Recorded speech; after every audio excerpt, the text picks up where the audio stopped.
You're carrying the burden Allah never gave you. And you're crying over, oh my God, Allah ने क्या जुल्म कर दिया मेरे ऊपर. और आयतें पढ़ते हो, अल्लाह किसी को उसकी वुसअत से ज़्यादा बोझ नहीं डालता. अल्लाह नहीं डालता, यह आपने खुद डाला हुआ है. इसलिए बोझ बर्दाश्त भी नहीं हो रहा आपसे. अमाल का दारोमदार नीयत पे है, नीयत का दारोमदार सोच पे है, सोच का दारोमदार माहौल पे है, और माहौल का दारोमदार एक सफ भर नहीं रही है फजर की, मस्जिदें क्यों बना रहे हो? बाकी की मस्जिदें बंद करना should be your primary objective कि सबको इकट्ठा तो करो पहले. मस्जिद का फंक्शन ही नहीं पूरा हो रहा. एक बंदा काफी होता है पूरी दुनिया को वक्त डालने के लिए. एक चिंगारी कहीं से लग जाए कि किसी बंदे को क्लियर हो गई बात. Okay, that's why Fatima bint Mohammad is the epitome of identity of a woman. You need to understand, there's a big debate in scholarship. By the way, in Sunni scholarship, as to who was on higher ranks, Ali bin Abi Talib or Fatima bint Muhammad. Have you never asked this question? Because they were performing individually. Why did you ever not ask this question to your own self? The biggest torch in Islam in Ali bin Abi Talib. The torch of knowledge and courage, both of these things combined in one man. The Prophet said, oh Ali, you are my brother here and in the hereafter. Why are you worried? That's the rank no Sahabi got. He got it. And still, whenever scholarship writes, they say Fatima bint Muhammad is higher in ranks because of her performance. Imagine that. My Muslim woman is not performing as a Muslimah. Having babies is a gift of Allah Azza wa Jalla. A lot of women would want, and they're not going to have babies because of whatever is, going to happen medically or whatever. What are they going to do? They're still going to remain a performing Muslimah. Having babies is part of Allah's decree that you're going to have this sort of a mission. Get them into performance zones. Make sure they're not part of the mass. That's job one. They're thinkers. They're kids who are going to be searching and urging and yearning and earning for knowledge. That's how you come out of the mass. You go into the strugglers and then make them competent. That's our job, to make them competent in whatever field that we put them in. Higher standards of, understanding that knowledge set, be it science or be it, theology, be it, trade and craftsmanship or commerce. They better be the most competent people. That's a father's job. Once he goes into those competence zones, and that's something she cannot do anything about. We are the ones who are outside facing the winds. We need to get our sons with us, teach them. That's our core job. Schools are not going to give them that. I'm sorry. I don't. So once this cycle, and it's such an easy thing to do, less burden on the woman. You're carrying the burden Allah never gave you. And you're crying over, oh my God, Allah ने क्या जुल्म कर दिया मेरे ऊपर. और आयतें पढ़ते हो, अल्लाह किसी को उसकी वुसअत से ज़्यादा बोझ नहीं डालता. अल्लाह नहीं डालता, यह आपने खुद डाला हुआ है. इसलिए बोझ बर्दाश्त भी नहीं हो रहा आपसे. Islam is very simple.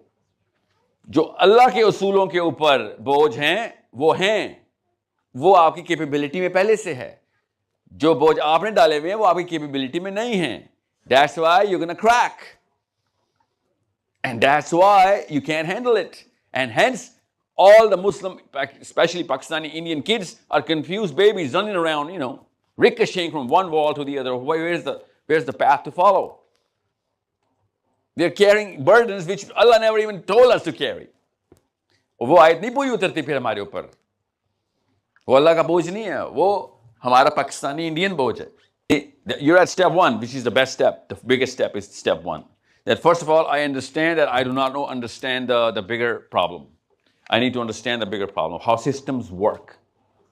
Okay, and that's a good question. That's the only real question Muslims should have. How do systems work? Okay, what kind of influences do I have on me which are making me do whatever I do in every single day's life? Okay, this is what you use the word, the beliefs. Okay, look at this. Whatever data I'm going to give you, or whoever gives you on YouTube or whatever, or a book that you read, that comes into your brain, your sensors get, to formulate that data, and then you start inferring the meaning of that data.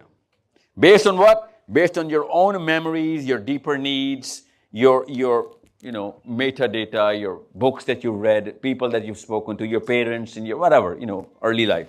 Whatever things that you created as a formula to make use of any data, you start inferring that meaning based out of this. And then you make that intent from that meaning. Okay? And then intent turns into action. But, आपका नाम क्या है? Umar sir. Our biases, whatever biases that we have based on our own childhood, family, culture, group or cult or whatever, that biases actually either negate or reinforce that data. So I'm going to use a lot of those biases that are sitting inside your brains already. I know where I'm going to be, tiptoeing around those biases ताकि आपको पता भी ना चले और आपकी biases इस्तेमाल. I'm going to be using those. Okay? I'm trained to manipulate. Okay? But you're not little kids. You're going to be doing a lot of challenging of your own. कि ठीक है मैं, he's making sense, but he's countering a lot of my deeper belief systems. You understand me? So I preemptively talk about those belief systems ताकि आपका वो challenge जो है ना वो friction में ना आ जाए. So from sensing to making intent to converting into action, because if you're not performing, which is the action, there's no point of coming together. Every single Friday you go to Friday sermons, nothing is changing. Nothing is, if anything, it's going towards, worse the situation. The more religious we become, the worse our situations are becoming. Something else is going wrong. That's what I'm here to fix. Okay? So, amal ka daromadar kis pe hai? Okay. Hadith hai, innamal amalu bin niyat.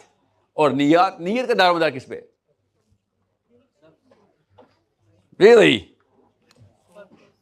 अमाल का दारोमदार नियत पे है. नियत का दारोमदार किस पे है? नियत का दारोमदार आपकी सोच पे है.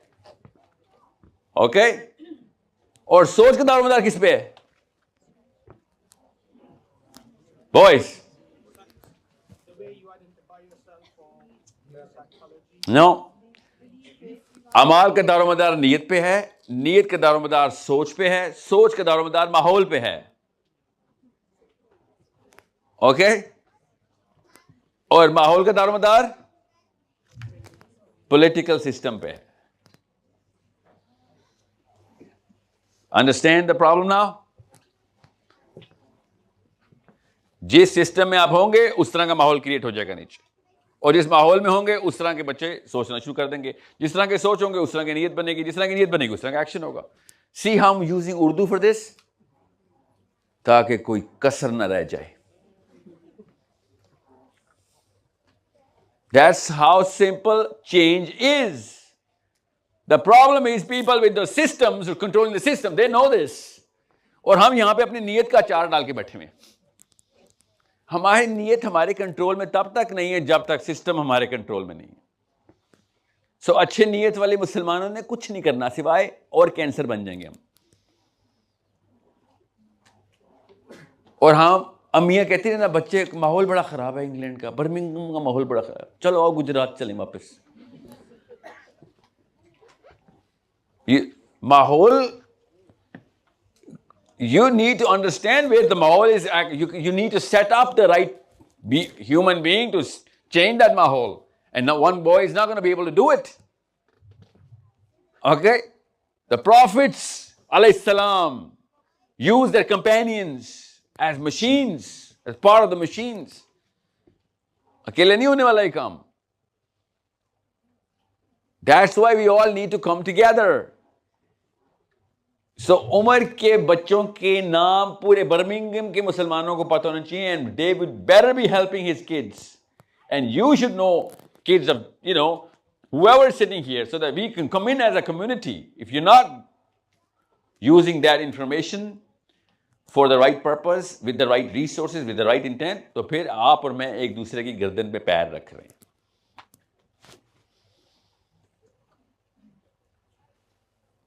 That's why I say convert masjid into a parliament house. If your masjid is not acting as a political center, this is not going to be able to do. इस तरह की conferences और seminars तो नहीं रोज होने ना, जुम्मा तो रोज हर जुम्मे को होता है, मस्जिद तो हर जगह पे है. What are we doing in England? We're opening masjids all over the place. That's the wrong way of looking at the masjid. And we're actually feeling so good. We know we contributed towards the biggest masjid in Birmingham, man. Instead, use one masjid in one city. Close everybody else so that everybody can come in together and get to see each other and get to see each other's kids. We need that data. कि साहिल के कितने बच्चे हैं, Birmingham में किस street में रहता है, वो कहां पे पढ़ रहे हैं, क्या काम है उसको, हमसे क्या काम है. That's the purpose of a masjid. Opening a masjid कि मुझे जन्नत में अल्लाह का घर बन गया, मेरे जन्नत में मेरा घर बन जाएगा. That's not how. जन्नत तक वो पहुंच नहीं सकेंगे हमारे बच्चे. दूर से घर देख रहे होंगे दोज़ख में चलते हुए और कह रहे होंगे मेरा डोमिसाइल जन्नत का है, मेरा डोमिसाइल जन्नत का है, ये देखो घर. और फरिश्ते पता है क्या बोल रहे होंगे, तो काम करना था ना. उधर भी इमिग्रेंट हो, इंग्लैंड में भी इमिग्रेंट थे, इधर भी इमिग्रेंट हो, जन्नती दोज़ख में फंसा हुआ है. Like literally, you think, don't you see the sense in all of this? The concept of masjid was so that everybody can get data of everybody else. So I can help your kids, you can help mine. To grow into performance. So if one masjid does not fulfill the need, which means फजर की सफ, फजर की तमाम फजर की नमाज में पूरी मस्जिद नहीं भर रही, अगली मस्जिद नहीं खोलनी आपने. It is that simple. But we are not working as a community. And there's a reason for it. There is a reason why we're thinking like this. I'll show you how. अभी तक जो मैंने बातें की हैं, that make common sense. I'm not saying anything, oh, masjid jana haram. No, I'm telling you, if your masjid was servicing you and your kids, you would be sending your kids to masjid for other than prayers as well. That's why Sahabas were always in the masjid. All the decision making was done from Masjid al-Nabawi. By the way, all the political decision making, the social decision making was naturally done from the Masjid al-Nabawi. Why did the Sahabas not, open different Madine ke alag-alag jagahon mein masjidein khol rahe? No, they knew the purpose of the masjid. Distribute nahi karna मुसलमानों को, इकट्ठा करना है मस्जिद ने. पाकिस्तान में पता है एक गली में 3-3 मस्जिदें हो गई अब. और पता है हर बंदा बता रहा है मुझे, I have family in Denmark and ये काट देना भाई, ठीक है. एवरी पाकिस्तानी इज फाइटिंग किसने कितनी मस्जिदें बनाई हैं. देखिए एक साफ भर नहीं रही है फजर की, मस्जिदें क्यों बना रहे हो.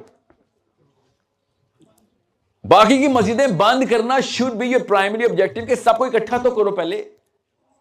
मस्जिद का फंक्शन ही नहीं पूरा हो रहा.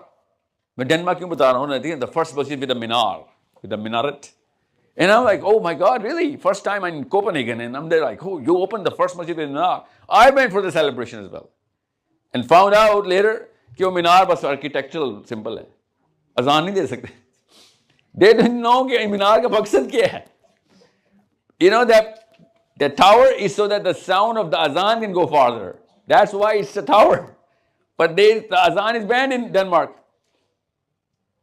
So without understanding the functions or basics, we're jumping into those little values and tiny little goals which have nothing to do with the actual belief of the Sahabi. Sahabas wouldn't be just laughing at us, they'd be really pissed off at us. Why are you making a mockery of Islam? Because kids will be confused into this new definition of Islam. इसलिए फिर एक generation के बाद वो सरकारें आती हैं और हम पकड़ के बरकतें ले रहे होते. Started somewhere else.